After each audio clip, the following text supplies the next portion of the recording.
in the sprint race. He's actually running the Midgets race, too. He's in a 305 sprint car engine. Cool deal. So, well, I'm guessing the motorcycle engines and these Midgets are the ones we hear screaming down the front stretch. Yes. They can just turn on more RPM. And you can have the 600cc engine or the 1000cc motorcycle engine. So the 600cc, very short stroke, yes. I'll guarantee it. So that's why they can scream so much. They can turn a lot of RPM when you turn a real short stroke. You're exactly right. Yes, sir.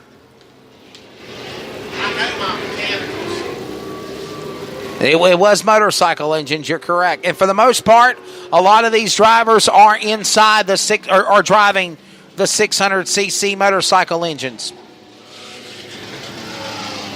And that's also the engine that they use for the Power Eye National Tour, too. And the National Power Eye Series, which is normally based up in the Northeast and the Midwest, the only time they come to the South, Tommy Tedder, is when they come down to Bubba Raceway Park in Ocala, Florida, with the USAC Non-Wing National Midget Series. There's your roster there.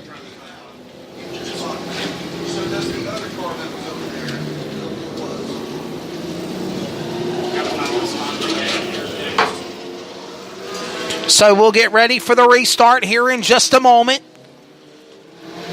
Again, the Fast Track Racing Series event just wrapped up. Pennington sweeps weekend at Screven. Nance wins $10,000 Fast Track Championship.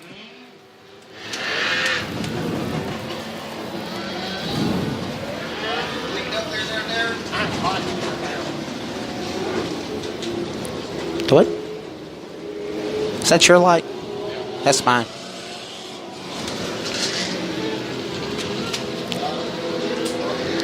We'll get ready for the restart here. And you know, Tommy, I don't know if you paid attention a lot to the race last night because I know you were working on Ultimate Affairs to wrap up your champion. Of course, won by last night Zach Mitchell, former Ultimate Rookie of the Year, and now champion Zach Mitchell in the number 57 car. But last night we saw Alex Bright in that number 2 JRM Pallets entry sweep. Could we see him do something Pennington's trying to do, sweep the weekend? Or Pennington done, actually.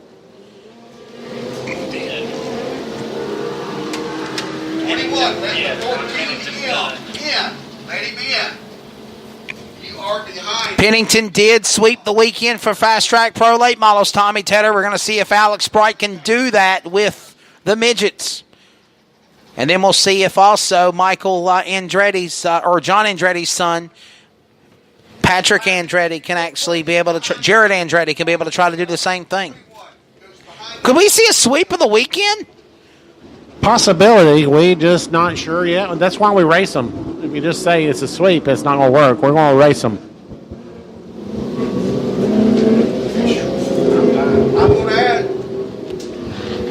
Coming up next will be the feature for the Street Stock V8s.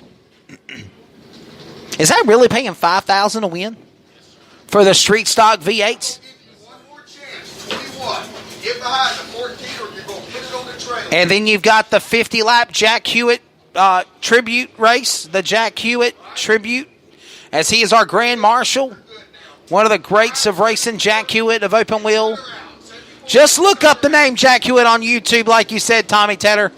You'll find some interesting videos of Jack Hewitt. I still laugh at the one with the USAC flagman. The greatest race interview ever. Jack Hewitt. Fill it in, guys. Fill it in. And then that 50-lap event's coming up, $5,000 to win, followed by the main event of the night, another 30-lap SCDRA feature for $5,000 to win. Next Sunday, Cherokee, $3,000 to win. $3,000 to win at Cherokee next Sunday. SCDRA. Yes, sir. The World Crown 4-Cylinder Nationals. That'll be a big race at Cherokee Speedway. Tomorrow, they got the Blue Gray 100.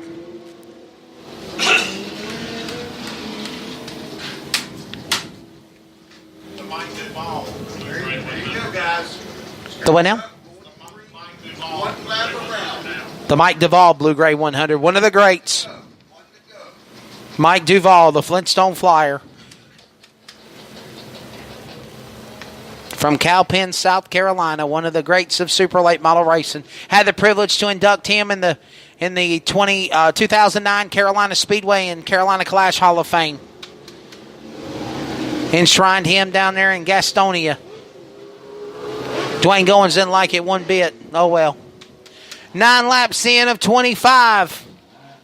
4 laps to halfway.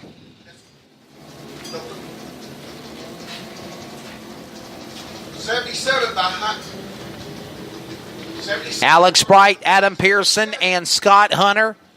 Tommy, I'll tell you what, also Dave Darlin, he is a very respected open wheel competitor, too, of the country.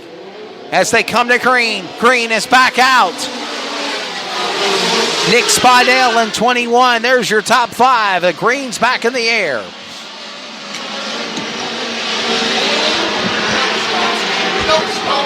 Front straightaway, got a problem, turn 4, he is stalled, nope, he's rolling again.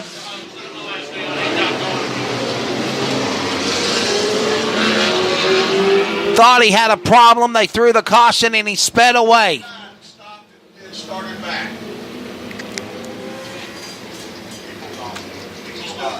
29, Connor Burra. And they're going to call for a recall on the restart here. Connor Burrow stalled in turn number 2 on the front, or turn 1 on the front stretch. Had to throw yellow. They threw yellow and they had to set him back for green. 9 laps in. The midget cars now racing. Tonight, the sprint cars, the non-wing 410 sprints. 21 goes in front. 21 goes in front. I tell you what, Scott Stein, you got to be brave to have 30-plus cars running on this small bull ring like that. Definitely, yeah, I see that. I'm just not going to reiterate on the adjective. Ready to come for the restart next time by. 1 to go. No. He went like that, you know. I'm not going to elaborate. Good to see Scott Stein in the house. Scott Stein at one time was the voice of the Must See Racing 410 Asphalt Sprint Car Series. He also announces up at Plymouth Speedway in Plymouth, Indiana. As we'll get ready for the restart. Scott, I think Tommy wants to give you the mic and let you come up and join me. So I think Scott Stein's going to come in the booth and work with me here for the restart. We're back underway. Green flag in the air for the midgets. As Alex Bright comes off the corner to the back straightaway. They go down the back. Bright leads. Scott Hunter now moves up to 3rd. Adam Pearson to 2nd. I'm joined by Scott Stein. Trouble in turn 3. 1 going around, spinning. Everyone goes up top. And Scott Stein, we got a caution, my friend. I think we're going to call a midget race together. Absolutely. Sounds like a good deal. We'll try to get those numbers here momentarily. Looks like the Irwin Motorsports car, one of those involved. Yellow flag coming out over there. I want to say it might be the, again, Aaron LaFell in the 11. We'll find out for sure as the caution does come out. Scott, you primarily get to announce a lot more midget sprint car shows than I get to.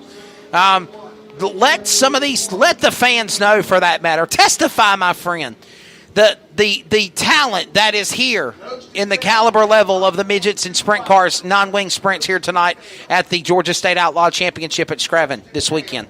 Well, absolutely. A couple moments ago, you mentioned the name Dave Darlin. Of course, Dave Darlin out of Lincoln, Indiana for a lot of years, now living down in Atlanta, Indiana. When I was just a kid, I watched Dave Darlin at the old Warsaw Speedway racing for the family and so on and so forth. And I'll tell you what, when I retire, my dream is to go watch Dave Darlin race cars. He's been that good for that many years, folks. Dave Darlin out here running tonight. Up in front, though, you saw Alex Bright last night. That's right. Curb stomp the field. Looks like he's well on his way again here now. You see those full midgets up in the front of the field. Those have the drive shaft running right between the driver's feet. Of course, wrapped in a torque tube. It's a safe situation. That's right. But those are the cars that have the direct drive line. The chain drive cars are tended to fall toward the back. But you said it a few moments ago. Those cars are absolutely hauling the mail. Yes. One of the biggest tracks they see all year. A perfectly groomed surface here tonight. Yeah, because normally they're on bull rings. Like they're on small bull rings. This is like a Daytona or Talladega Talladega for them, and they're letting it hang out. Absolutely, it is. We run them on the 8th mile up there in Indiana and stuff like that.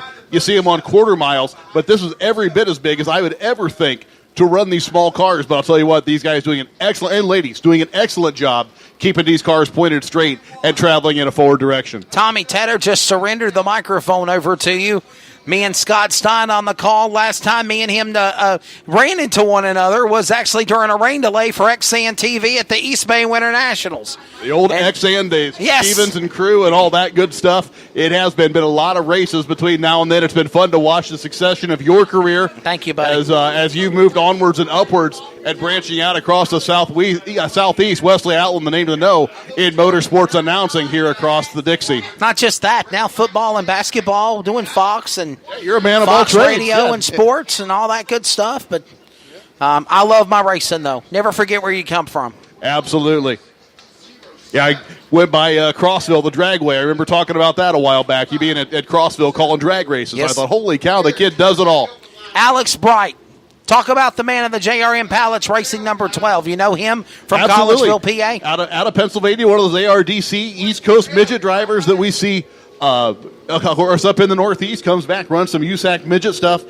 Pennsylvania USAC Speed Weeks with the midgets and all that kind of thing. Alex Bright, definitely a name to know there. You'll probably see him out at Tulsa at the Chili Bowl here coming up in January. All right, so we'll get ready to go back for the restart here in just a moment. 10 laps in.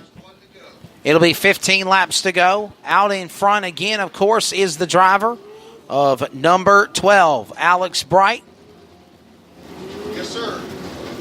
We've got the 74 machine in the number 2 spot. That is Mr. Aaron Pierce and our Adam Pearson. Adam Pearson got a top 3 run last night in the 74M. And sitting in third, Scott Hunter. Yeah, I was talking about him. Me and Tommy were talking about that young man, Scott. He used to run the Carolina Ford Focus USAC midgets, and now he's running USCS. He got his first USCS win a few weeks ago, and running now on the midgets tour. He's in third. We're back to green. Back underway with Alex Bright on the jump. Oh, front straightaway, trouble. Is that Jim Young? I think it is. Number 8. Jim Young from Johnston, Pennsylvania. Spins on the front stretch, but I think somehow he got it refired.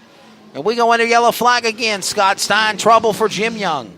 That's another one of the 600 Sidewinder midgets that does have the chain drive, so they do have the motorcycle transmission and clutch involved there. That's He right. was able to drop it back in gear and keep it moving. That's what we saw a few moments ago with the car down the front stretch. Car popped out of gear. That is the one of the small advantages of running that motorcycle-powered race car and having that internal transmission.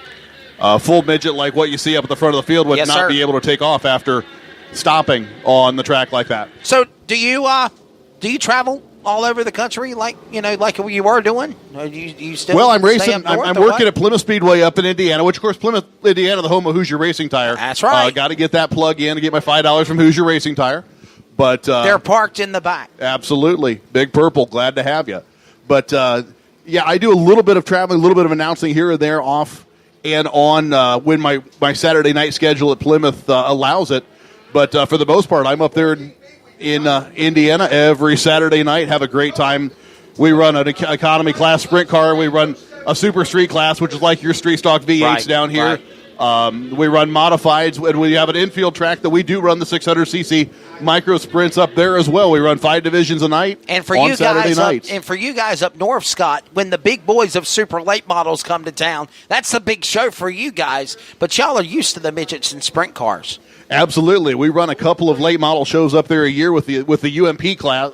Yep. Dirt sanctioned car, body, dirt car racing. dirt car Yep. being who we have up that way. But we do bring the Summer Nationals tour through and have them on board. But yeah, we have the United States Auto Club, which is 410 non-wing sprint cars. Have a couple of shows there each and every summer. We have the All-Star Circuit of Champions, Tony Stewart Series, come in once a year, and we have a couple other special shows. We have a big street stock V8 race that pays $10,000 to win, or one night stand with that class. We call it the Charlie Pogue Memorial. $10,000 to win next summer. Going back at it at Plymouth on a Saturday night. Exciting racing up there in Indiana. 10 laps are in, 15 to go. And they're going to come to the restart. The race director has now declared single file for the remainder of the race. Alex